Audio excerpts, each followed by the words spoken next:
Olá, tudo bem? Bom dia para você.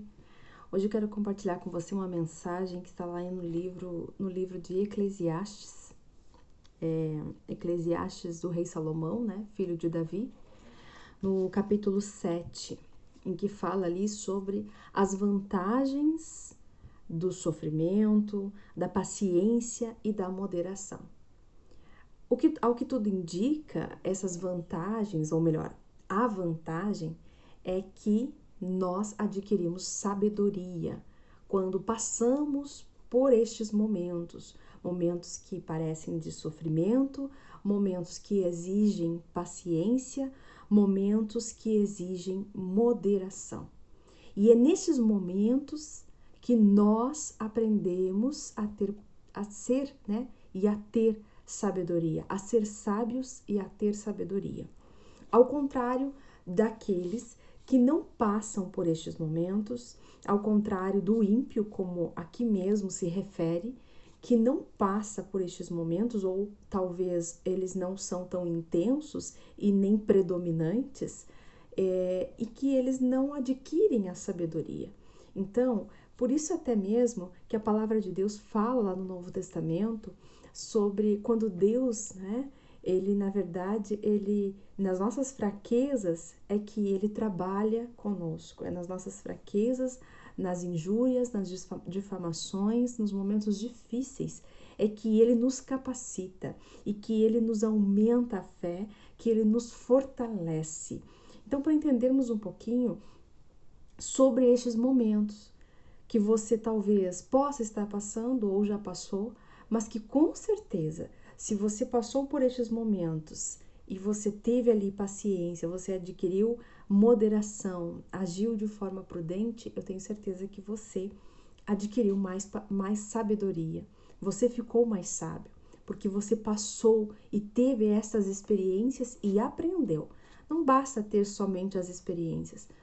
Nós ouvimos muitas vezes de pessoas que já passaram por tanta coisa na vida, mas até nós ficamos pensando, nossa, você passou por tudo isso e o que aprendeu, não é? Muitas pessoas ainda, mesmo passando por várias vezes, várias situações semelhantes de sofrimento, em que ela deve ter paciência, que ela deve ter moderação, mas ela ainda não aprendeu, ela não adquiriu sabedoria.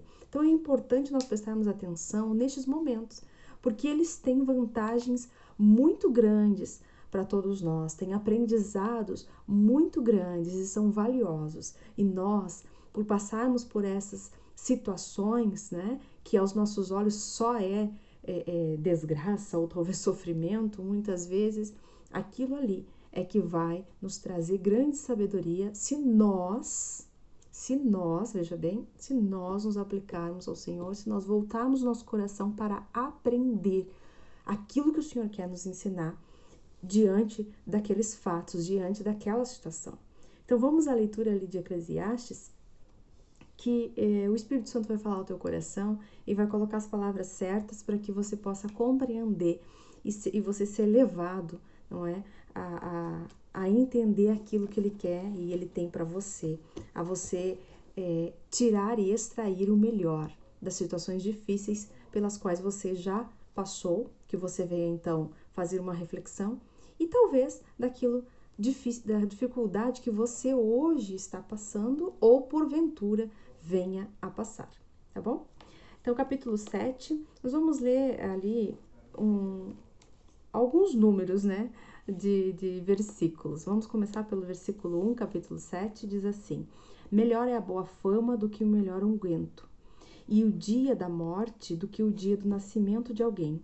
Melhor é ir à casa onde há luto do que ir à casa onde há banquete, porque ali se vê o fim de todos os homens e os vivos o aplicam ao seu coração. Melhor é a tristeza do que o riso, porque com a tristeza do rosto se faz melhor o coração. O coração dos sábios está na casa do luto, mas o coração dos tolos na casa da alegria. Melhor é ouvir a repreensão dos sábios do que ouvir alguém a canção do tolo. Porque qual o crepitar dos espinhos debaixo de uma panela, tal é o riso do tolo também isto é vaidade.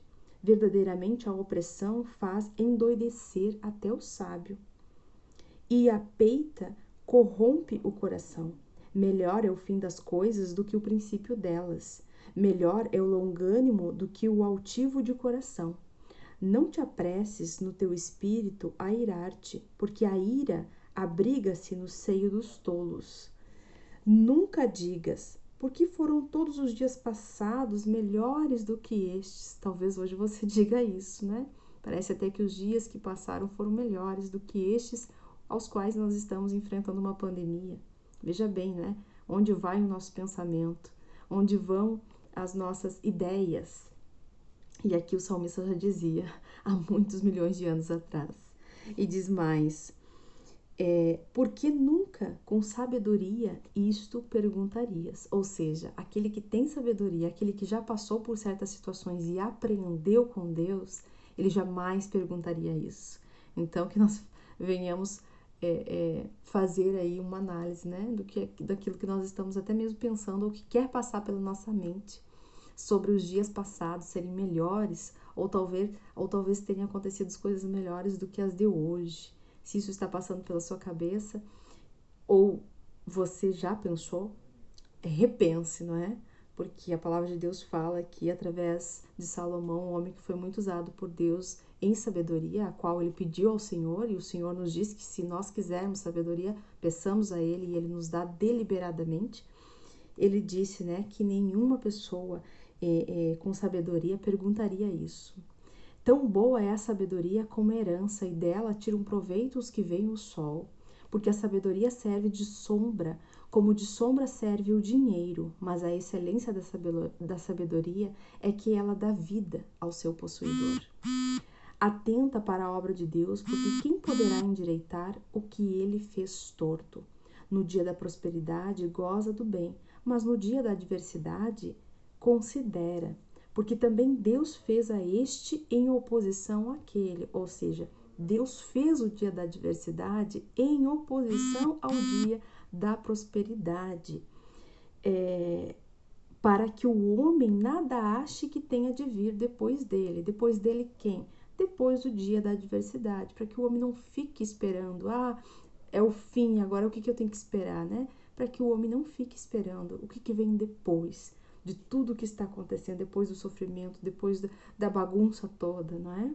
Para ver como a palavra de Deus requer também, né, conhecimento, né? Eu vejo aqui, eu como professora, não é, de língua portuguesa, para aqueles que não me conhecem, prazer, sou a professora Vanessa, que requer, né, também para que nós entendamos essas colocações aqui dos referentes, né, o este, o aquele, aquilo, essa, não é, para que nós possamos entender, não é, como é que essa disposição, e o livro de Eclesiastes traz muito isso, né, faz muito para aqueles que leem até acham, né, é bastante filosófico, talvez diriam assim, mas na verdade é bastante sabedoria que tem aqui. E nós precisamos buscar essa sabedoria. E onde e quando? Pedindo ao Senhor, e nestes momentos em que Ele nos oportuniza, né, de sofrimento, de tristeza muitas vezes, que aqui a palavra faz, não é uma comparação, sempre um e o outro, oscila o que é melhor e o que não é. Não que o dia do sofrimento em si seja melhor, não, mas o que provém daquele dia, o que provém, né, de aprendizado daquele dia é muito melhor do que se nós não tivéssemos vivenciado aquela experiência.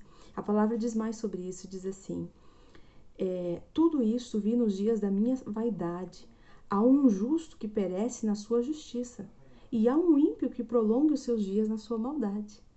Não sejas demasiadamente justo, nem demasiadamente sábio. Por que te destruirias a ti mesmo? Não sejas demasiadamente ímpio, nem sejas louco. Por que morrerias fora do seu tempo? Aqui Salomão traz também o equilíbrio, né? De nós termos equilíbrio, de nós termos domínio próprio. E diz mais, bom é que retenhas isto, e também disto não retires a tua mão, porque quem teme a Deus escapa de tudo isso. A sabedoria fortalece ao sábio mais do que 10 governadores que haja na cidade. Veja bem, podem passar 10 governadores aí no seu estado, né? Ou prefeito, se aqui está referindo à cidade, pode se referir aos governadores, no caso, prefeito da cidade. Pode passar 10, mas a sabedoria que Deus dá é muito maior do que esses 10 tivessem governados. Então, de 10, a sabedoria que Deus nos dá, uma só basta, não é? Diz mais, na verdade, que não há homem justo sobre a terra, que faça bem e nunca peque. Tampouco apliques o teu coração a todas as palavras que se disserem, para que não venhas a ouvir que o teu servo te amaldiçoa. Aqui, né, outro ensinamento. Aqui tem muitas coisas que nós poderíamos deixar o Espírito Santo nos falar mais ainda, mas nós não vamos nos alongar muito, porque senão a mensagem fica um pouco longa. Eu sei que o tempo também, você aí se distribui para fazer muitas tarefas, ainda mais agora que o tempo está efêmero.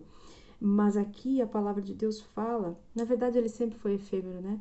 Se nós buscarmos as coisas de Deus, tudo se ajeita, mas o tempo nós sabemos que está sendo abreviado. Diz assim, né? Na verdade que não há um justo sobre a terra que faça o bem. Então, pouco apliques o teu coração a todas as palavras que disserem. Ou seja, muitas vezes nós damos ouvidos, né? Prestamos o nosso ouvido a ouvir aquilo que o outro fala sobre nós ou sobre alguém. E aquilo entra no nosso coração e nós começamos a vir a conhecer coisas que nós não gostaríamos de ter conhecimento e nem a ouvir e saber de coisas que nós não gostaríamos de ter conhecimento. Nós acabamos nos envolvendo. Por isso que muitas vezes quando vem alguém falando sobre fofoca, sobre outra pessoa, ou querendo ali espichar a conversa, como você sabe, fazer alguma intriga, que você não empreste o seu ouvido para isso. E se você, porventura, escutou, que você delete e não preste atenção nisso, para que você não venha ouvir aquilo que o teu servo te amaldiçoa, para aquilo não venha entrar no teu coração e te trazer ainda, né, em vez de te trazer sabedoria, vem te trazer ira, vem te trazer maldição, venha te fazer pecar. E diz assim, porque o teu coração também já confessou muitas vezes que tu amaldiçoaste a outros, né? Então nós temos que ter essa consciência também, que não só os outros muitas vezes podem falar mal ou amaldiçoar alguém, mas em alguns casos nós também podemos em nosso coração amaldiçoar. Muitas vezes nós não expressamos em palavras, nem até mesmo fisicamente, mas isso passa em nossos pensamentos de uma forma muito sutil e nós nem percebemos, mas que é importante nós reconhecermos e sabemos que tanto o outro que fala coisas erradas, né, diante de Deus, nós também assim falamos ou podemos falar, né, pensar no caso, sobre essas coisas erradas. Tudo isso inquiri com sabedoria e disse, sabedoria adquirirei, mas ela ainda estava longe de mim. Longe está o que foi, e profundíssimo. Quem o achará? E aí, Salomão continua, se você tem aí oportunidade, sua Bíblia, Eclesiastes capítulo 7, faça a leitura até o final. Eu não vou me estender mais aqui, faltam apenas alguns 4, 5 versículos talvez, mas eu creio que o Senhor já falou ao teu coração e que a mensagem estava aqui bem no centro, né? Desses extremos aí, em que Salomão compara uma coisa com a outra e que, na verdade, o extrato de tudo isso é que nessas situações de dificuldade, nessas situações de sofrimento, nós temos que prestar atenção e estar atentos àquilo que o Senhor quer nos ensinar. E com certeza, isso que Ele quer nos ensinar vai nos trazer mais sabedoria, vai nos deixar mais sábio e, consequentemente, mais experientes e seremos ainda mais felizes, né? Não felizes pelo dia mal, mas felizes porque aprendemos com o Senhor muito mais do que aquele que não aprende, do que aquele que não passa por estes momentos e não tem esta oportunidade. Continua sendo nécio, continua sendo ímpio, mas nós temos que buscar, né, ser justo. Nós não vamos ser o justo da terra. A palavra mesmo declara, não há um homem sequer que seja tão justo, que nunca tenha errado. Nós nunca vamos chegar a esse patamar, mas nós temos que caminhar, né, seguindo até o último dia de nossas vidas, buscando isso que para muitos é utopia, mas para nós, um dia eu creio que nós estaremos com o Senhor quando partimos desta para melhor, na terra prometida que o Senhor tem para nós, que emana leite e mel e que estaremos junto dele. Eu creio que lá neste lugar, nesta terra, aí sim nós seremos perfeitos. mas até lá nós temos que caminhar com o Senhor para não nos perdermos, né, deste fio que nos conduz, que é o Espírito Santo até o Senhor. Que Deus fale mais ao teu coração, que nós venhamos fazer essa reflexão conosco mesmo sobre essas coisas que aqui foram mencionadas, e com certeza Deus acrescentou muito mais ao teu coração do que essas palavras que aqui eu proferi. Que Deus te abençoe e até uma próxima mensagem, se Deus quiser.